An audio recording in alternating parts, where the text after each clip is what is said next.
Hello students, welcome to commerce lesson, যেখানে আমরা commerce শিখি সহজ ভাষায়।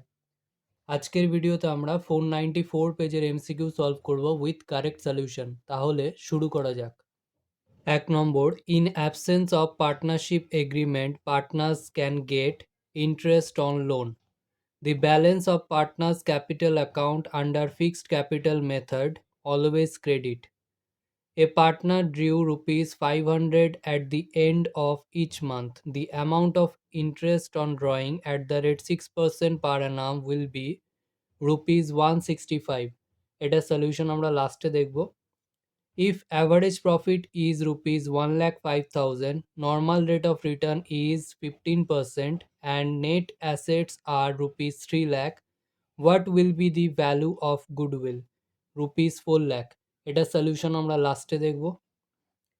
A and B are two partners. They agreed to change profit sharing ratio from 2:1 to 3:2. Who gained due to change in profit sharing ratio? B. এটা solution আমরা শেষে দেখব। At the time of revaluation, machinery had been increased by rupees 15,000. Which account is to be debited? Machinery account. A and B are two partners of a firm. C was admitted as a new partner on 1/4 share of profit of the firm and C brings rupees 18,000 as capital. Therefore, total capital of the firm on the basis of C's capital is rupees 72,000. এটা solution আমরা শেষে দেখব। X, Y and Z are partners of a firm in profit sharing ratio of 2:3:1. Y retires and the goodwill of the firm values at rupees 1,20,000. Z's capital account will be debited by rupees 20,000. এটা solution আমরা শেষে দেখব। At the time of retirement, accumulated profit distributed to all partners. Next, according to Partnership Act, the interest payable to the deceased partner on the amount left by him will be 6% per annum. Which of the following is the most important document of a company? Memorandum of Association. What is the amount of minimum subscription of a company? 90% of issued amount. Share allotment account is a personal account. According to Companies Act 2013, interest on calls in advance account is 12% per annum.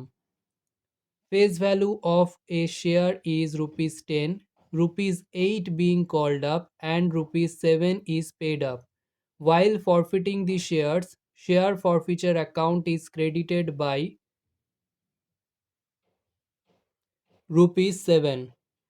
এখানে share ফরফিচার অ্যাকাউন্টে paid up value credit করা হয়, তো এখানে যেহেতু paid up value rupees 7 আছে, তো 7 credit করা হবে।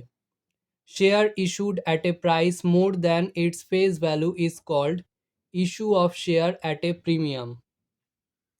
দি source of capital of a company are equity share, preference share, ploughing back of profit. তো এই সবগুলোই সেজন্য all of this. If debentures are redeemed after 4 years, the discount on issue of debenture account will be written off in the ratio of 4:3:2:1. প্রত্যেক বছর কমতে থাকবে, আর যেহেতু 4 বছর ছিল তো 4 দিয়ে স্টার্ট হবে, তাহলে 4:3:2:1.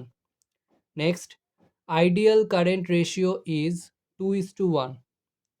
As per Companies Act 2013, bank overdraft is short term borrowing. Credit sale is 60% of total sales.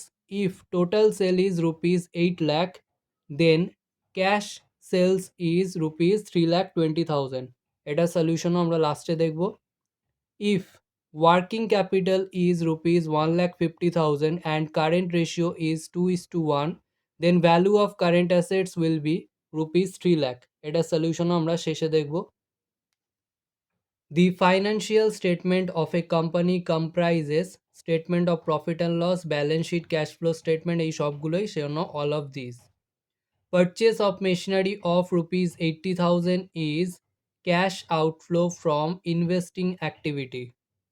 3 নম্বরের অঙ্কে বলা ছিল একজন পার্টনার 500 টাকা করে at the end of each month withdraw করে, তাহলে 6% রেটে যদি ইন্টারেস্ট অন ড্রয়িংস থাকে তাহলে কত ইন্টারেস্ট অন ড্রয়িংস হবে। তো এখানে আমরা ইন্টারেস্ট অন ড্রয়িংসের ফর্মুলা জানি, total drawings into rate into time. তো এখানে 500 টাকা প্রত্যেক মান্থে তোলে, সেই জন্য টোটাল ড্রয়িংস ফর দি ইয়ার হবে 500 ইন্টু 12, আর রেট এখানে বলাই ছিল 6% ইন্টু 6%। আর যদি at the end of each month তোলে তাহলে রেটটা হয় 5.5 মান্থসের জন্য, তাহলে 5.5 ডিভাইডেড বাই 12। এটা সলভ করে আমাদের অ্যান্সার আসছে ₹165। নেক্সট 4 নম্বরের অঙ্কে বলা আছে অ্যাভারেজ প্রফিট 1,05,000 আর নর্মাল রেট অফ রিটার্ন 15% আর নেট অ্যাসেট বা ক্যাপিটাল এমপ্লয়েড হচ্ছে 3 লাখ। এবারে আমাদের ভ্যালু অফ গুডউইল বার করতে বলেছে, তাহলে আমরা ভ্যালু অফ গুডউইল বার করব under capitalisation of average profit method, কারণ যে ইনফরমেশন দেওয়া আছে তাতে এই মেথডেই আমরা বার করতে পারবো। তো এখানে goodwill is equal to average profit by capitalisation rate minus capital employed. তো এখানে অ্যাভারেজ প্রফিট বলাই ছিল 1,05,000 divided by normal rate of return আর ক্যাপিটালাইজেশন রেট একই জিনিস, তাহলে divided by 15% minus net asset আর ক্যাপিটাল এমপ্লয়েড এক জিনিস, তাহলে মাইনাস 3 লাখ। তাহলে মাইনাস করে আমরা পাচ্ছি, এটা 3 লাখ হবে, মাইনাস করে আমরা পাচ্ছি 4 লাখ। নেক্সট 5 নম্বরের অঙ্কে বলা আছে এ এবং বি দুজনের ওল্ড রেশিও ছিল 2:1, সেটা তারা চেঞ্জ করছে নতুন রেশিও 3:2-তে। তো এখানে বলতে হবে যে কে গেন করছে।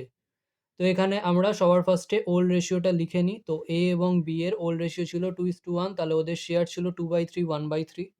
সেমভাবে নতুন রেশিও যদি দেখি 3:2 ছিল, তাহলে এর নতুন শেয়ার হচ্ছে 3/5 আর বি এর 2/5। এবারে সিম্পলি আমরা 100 দিয়ে মাল্টিপ্লাই করে নেবো। তো 100 দিয়ে মাল্টিপ্লাই করলে এখানে পাচ্ছি আমরা 66.67%, এটা হচ্ছে 33.33%। এবারে নতুনটার ক্ষেত্রেও সেম জিনিস 100 দিয়ে মাল্টিপ্লাই করে দেবো, তাহলে এটা দাঁড়াচ্ছে 60%, এটা দাঁড়াচ্ছে 40%। তো এখানে যদি আমরা কম্পেয়ার করে দেখি এর ছিল 66.67%, সেখান থেকে কমে হয়ে যাচ্ছে 60%, বাট বি এর ক্ষেত্রে 33.33% ছিল, সেটা বেড়ে হয়ে যাচ্ছে 40%, তাহলে এখানে গেইন করছে বি। নেক্সট 7 নম্বরে বলা আছে C brings ₹18,000 as capital for 1/4 share. তো এখানে সি নতুন পার্টনার 18,000 টাকা ক্যাপিটাল বাবদ আনছে 1/4 শেয়ারের জন্য। এবারে জানতে চাইছে সি এর ক্যাপিটালের বেসিসে তাহলে total capital of the farm কত। তো total capital of the farm হবে, এটা রেসিপ্রোকাল দিয়ে মাল্টিপ্লাই করে দেবো, তাহলে 18,000 into 4/1 is equal two 72,000। Next 8 অঙ্কে বলা আছে ফার্মের গুডউইল ₹1,20,000 এবং এক্স ওয়াই জেড তিনজন পার্টনারের শেয়ার ছিল 2:3:1। এখন ওয়াই রিটায়ার করছে, তাহলে ওয়াইকে যে প্রিমিয়াম ফর গুডউইল দিতে হবে সেখানে জেড এর কন্ট্রিবিউশন কত থাকবে। তো সবার আগে আমরা ওয়াই এর শেয়ার অফ গুডউইলটা বার করে নিই। তো Y share of goodwill, total ফার্মের গুডউইল হচ্ছে 1,20,000, তার মধ্যে ওয়াই এর গুডউইল হচ্ছে 3/6, তাহলে 1,20,000 ইন্টু 3/6 করে আমরা পাচ্ছি 60,000। এবার এই 60,000টা দেবে রিমেনিং পার্টনার, তাহলে এক্স আর জেড পড়ে থাকছে ওয়াই রিটায়ার করার পর, তাহলে এক্স আর জেড মিলেই দেবে। তো এখানে জেড এর শেয়ার ওয়াই চলে যাওয়ার পরে পড়ে থাকছে 2+1, মানে 3 টোটাল ফার্মের শেয়ার, তার মধ্যে জেড এর শেয়ার 1/3। তো এখানে জেড কন্ট্রিবিউট করবে 60,000 ইন্টু 1/3 অর্থাৎ 20,000। নেক্সট 21 অঙ্কে বলা আছে credit sales by total sales 60%। তো এটাকে আমরা credit sales by total sales is equal to 60/100 লিখে নিলাম, তাহলে ক্যাশ সেলস হবে বাকিটা। Therefore cash sales is equal to total সেলসের মধ্যে থেকে ক্রেডিট সেলস আমরা মাইনাস করে দেবো, তাহলে 100 মাইনাস 60 ইজ ইকুয়াল টু 40।